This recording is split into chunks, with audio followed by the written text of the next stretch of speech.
ओम नमस्ते गणपतये त्वमेव प्रत्यक्षं तत्त्वमसि त्वमेव केवलं कर्तासि त्वमेव केवलं कर्तासि त्वमेव केवलं कर्तासि त्वमेव सर्वं खल्विदं ब्रह्मासि त्वं साक्षादात्मासि नित्यं कृतं वच्मि सत्यं वच्मि अवत्वं माम् अववक्तारम् अवश्रोतारम् अवदातारम् अवदातारम् अवाञ्छान्मवशिष्यम् अवपश्चात्तात् अवपुरस्तात् अवोत्तरात्तात् अवदक्षिणात्तात् अवचोर्ध्वात्तात्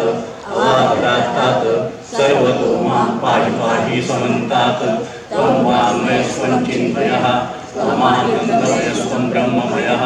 त्वं सच्चिदानन्दाद्वितीयोऽसि त्वं प्रत्यक्षं ब्रह्मासि त्वं ज्ञानमयो विज्ञानमयोऽसि सर्वं जगदिदं तद्भो जायते सर्वं जगदिदं तत्तस्तिष्ठति सर्वं जगदिदं त्वयि प्रविशति सर्वं जगदिदं त्वयि प्रत्येति त्वं भूमिरापो नलो निलो नमः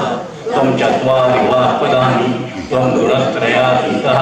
त्वं कालत्रयातीतः त्वं देहत्रयातीतः त्वं मूलाधारस्थितोऽसि नित्यं त्वं शक्तित्रयात्मकः त्वां योगिनो ध्यायन्ति नित्यं स्वं ब्रह्मा स्वं विष्णुस्त्वं रुद्रस्त्वं इन्द्रस्त्वं अग्निस्त्वं वायुस्त्वं सूर्यस्त्वं चन्द्रमास्त्वं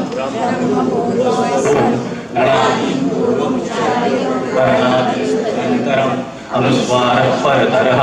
अर्धेन्दुरसितं तारेण रुद्धम् एतत्तवमनुस्वरूपं गकारः पूर्वरूपम् अकारो मध्यमरूपम् अनुस्वारः शान्तिरूपं बिन्दुरुत्तररूपं नादः सन्नादं संहिता सन्धिः सैषा गणेशविद्या गणकर्षिः